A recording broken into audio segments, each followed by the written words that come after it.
Hi guys! Magandang gabi! Welcome back po dito sa Gandara SRU channel. Andito na naman nga po ako ang nag-iisa ninyong nagmamaganda Kalidyo Traficans upang magatid ang latest update and fresh happenings about sa TVJ.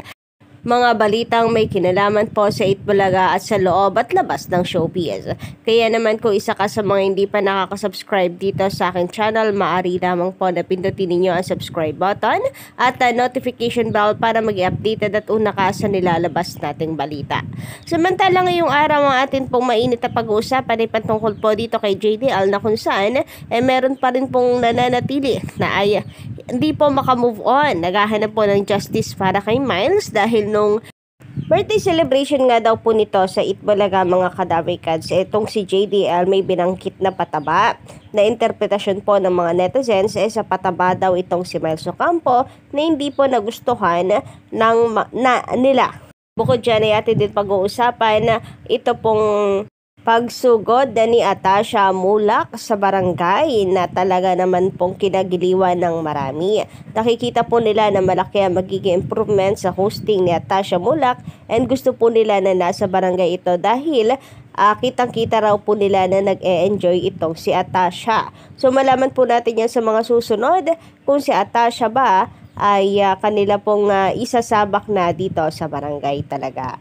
Pero bago yan, unahin nga po natin pag-usapan ito pong kaganapan kanina sa Itbulaga. So sa therapy, ang guest po ng TVJ ay itong si Jerome Ponce. So mukhang sumisibol po ang pangalan nito Kadavikans, no? Kasi actually nitong mga nakaraang linggo ko pa nababasa po ang request po ng fans nitong si Jerome na sana naman daw ay sila ang sunod na i-guest sa Itbulaga kasama ang kanyang ka-love team ngayon. Actually, dahil nga sa nag-guest po ngayon si Jerome Ponce, ay marami pong nagsasabi na sana next time kasama na niya itong si Krishma po ba yun, ang kanyang ka-love team. But still, mainit po ang pagtanggap ng Davikans kay Jerome and ang kanyang mga fans ay masayang-masaya and katunayan po niyan trending po nationwide ang hashtag Jerome Ponce at therapy.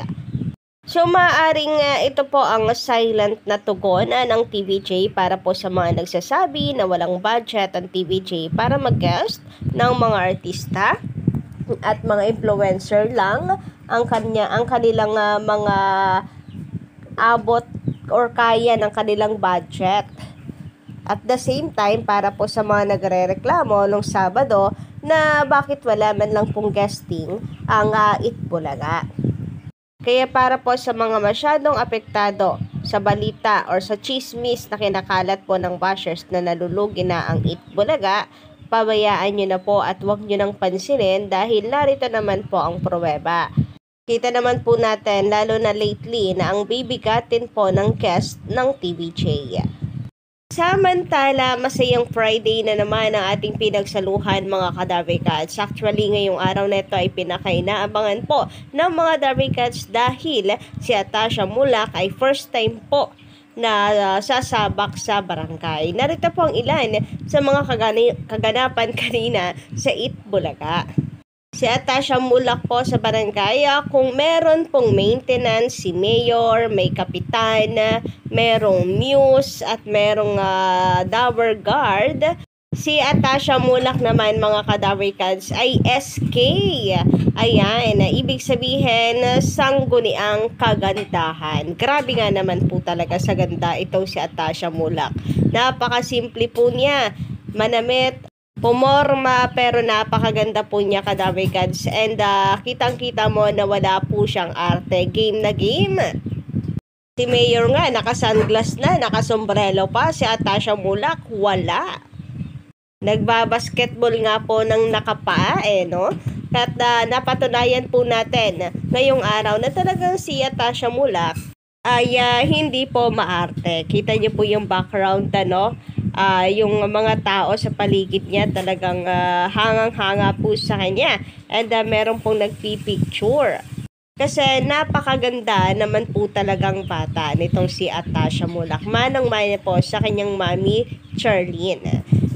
And marami nga po ako nababasa na sana hindi po ito yung last na si Atasha Mulak ay pupunta ng barangay. Sana nga po ay mas madalas si Atasha sumugod sa barangay.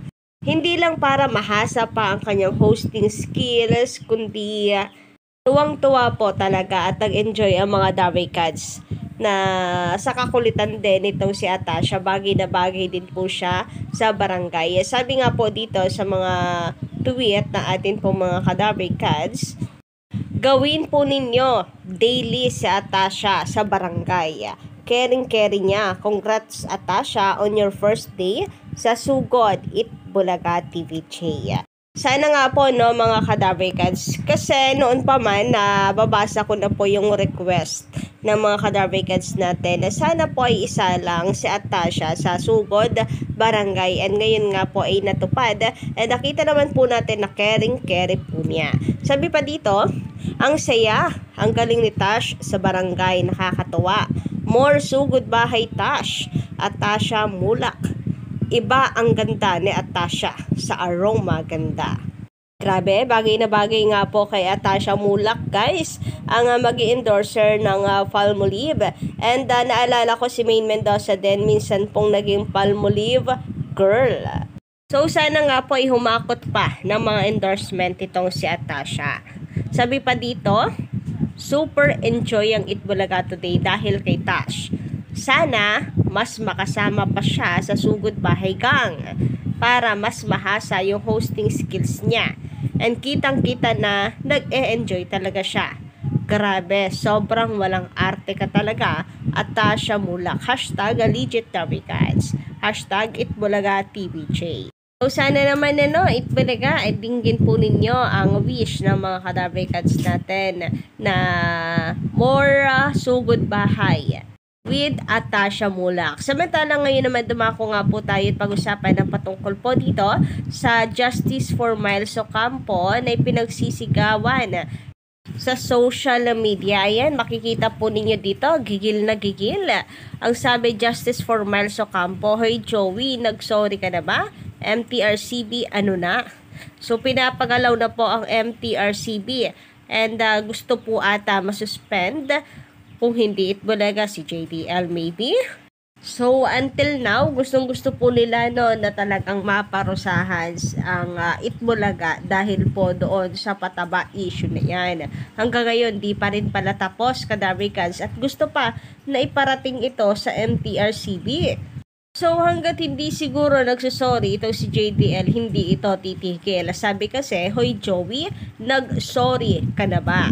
And until now naman, itong si Miles Ocampo, hindi rin po nagbibigay ng kanyang side na iniintay po ng marami.